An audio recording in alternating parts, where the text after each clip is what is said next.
एक आम सी दिखने वाली फ्राइडे आफ्टरनून यानी कि शुक्रवार की शाम लोग पॉपकॉर्न लेकर एक फिल्म देखने के लिए मूवी थिएटर में जाते हैं। फिल्म का नाम है बॉर्डर। आप कहेंगे ये तो बहुत पहले आई थी, बहुत पहले रिलीज हुई थी। जी हाँ, ये सन 1997 की बात है। लेकिन कुछ ही देर के अंदर वही जगह, वही थिएटर जहां पर ये मूवी चल रही थी वो मौत का थिएटर बन गई। 59 लोग जिंदा जल गए, 100 से ज्यादा लोग घायल हुए।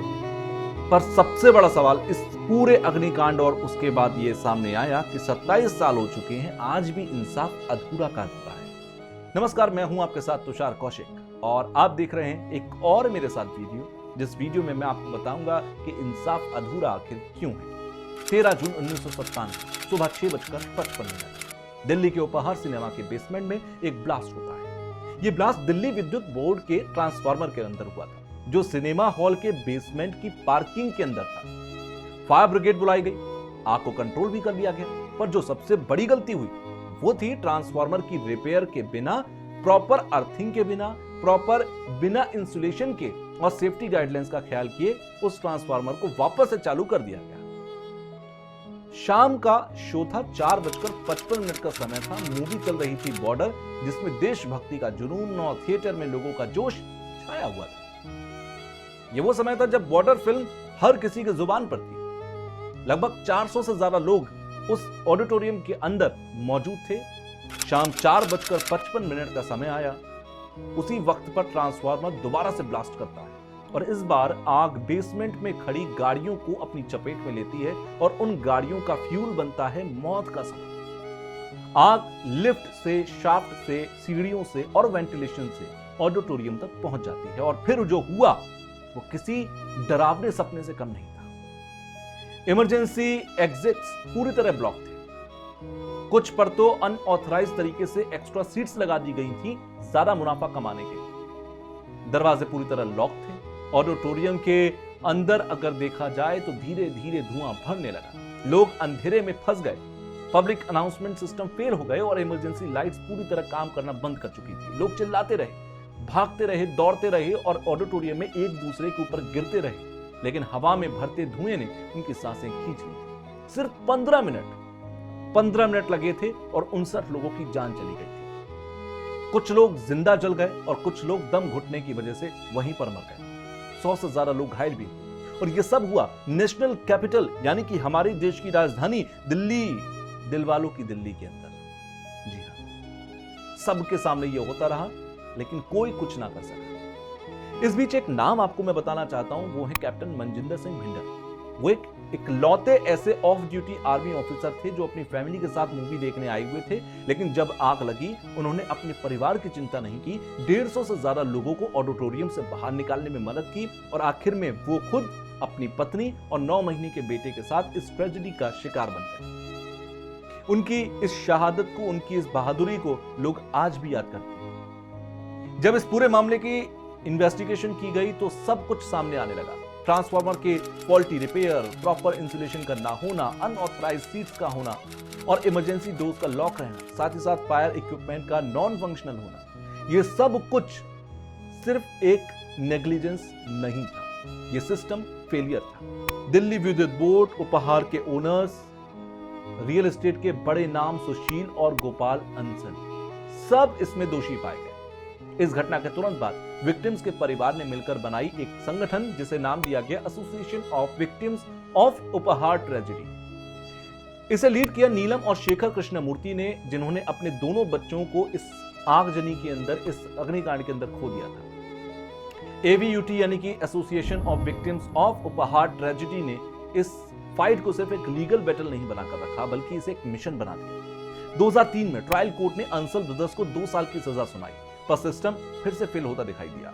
2015 में सुप्रीम कोर्ट ने बोला कि उनकी उम्र और सोशल कंट्रीब्यूशन के चलते जेल भेजने की बजाय आप इनसे 30 करोड़ रुपए का फाइन ले लीजिए। पब्लिक फिर से भड़क गई। लोग कहने लगे कि क्या पैसे से इंसाफ खरीदा जा सकता है? फिर 2021 में एक बहुत ही दिलचस्प ट्विस्ट आता है इस केस में।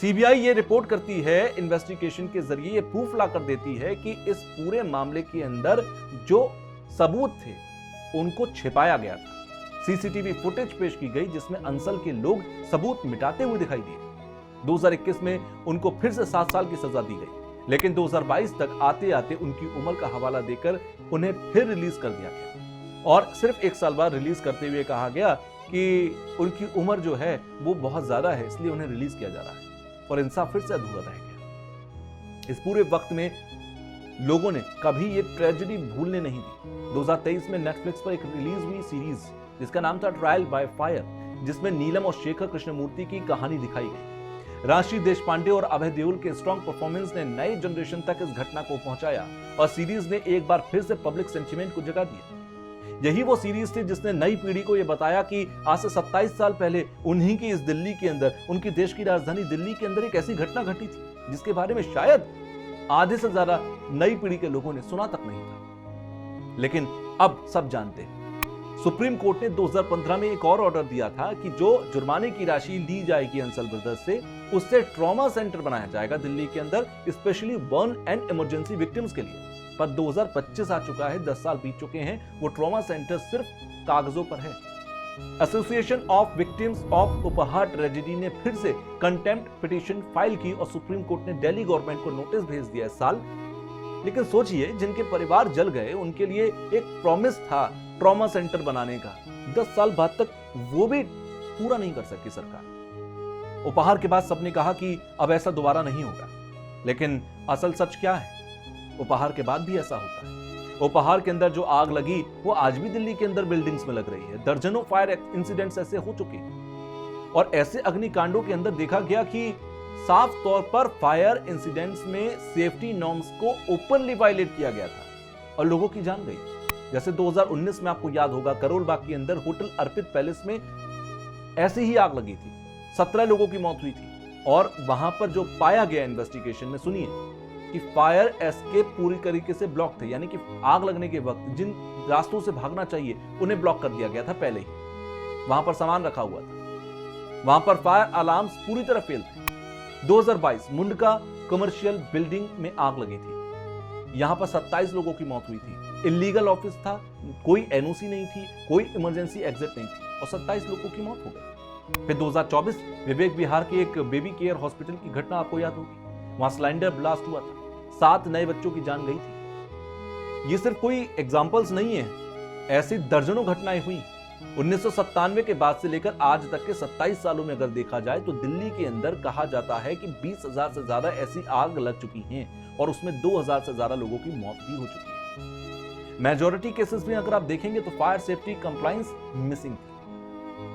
दिल्ली फायर सर्विस की रिपोर्ट्स के हिसाब से 2023 तक 60% commercial buildings in Delhi do not meet fire safety norms. कई जगहों पर इमरजेंसी एग्जिट्स ब्लॉक्ड होते हैं, अलार्म्स तक नहीं लगे होते और फायर फाइटिंग ड्रिल्स कभी की ही नहीं जाती। उपहार ट्रेजेडी सिर्फ एक इंसिडेंट नहीं था, वो एक वेकअप कॉल था जिसे सिस्टम ने पूरी तरह इग्नोर किया है। और आज भी हर बार जब किसी बिल्डिंग में आग लगती है, हर बार एक सवाल उभरता है और सवाल यह कि क्या अगर सिस्टम ने उपहार से सीखा होता तो ये लोग जिंदा होते।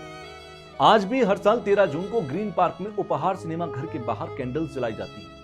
एक वहां पर मेमोरियल भी बनाया गया जिसमें उन 59 लोगों के नाम लिखे हैं और हर नाम के पीछे एक कहानी भी है। एक मां का बेटा था जो मर गया, एक बहन की बहन थी जो मर गई, एक पिता की बेटी थी जो उस अग्निकांड में मर गई। ये वीडियो उन्हीं 59 लोगों की याद में आज बनाया गया है जो कभी सिर्फ एक मूवी देखने आए थे। अगर आप भी मानते हो कि इंसाफ पैसों से नहीं होना चाहिए, सिस्टम स्ट्रांग होना चाहिए, तो इस वीडियो को लाइक कीजिए, शेयर कीजिए और कमेंट करके लिखिए।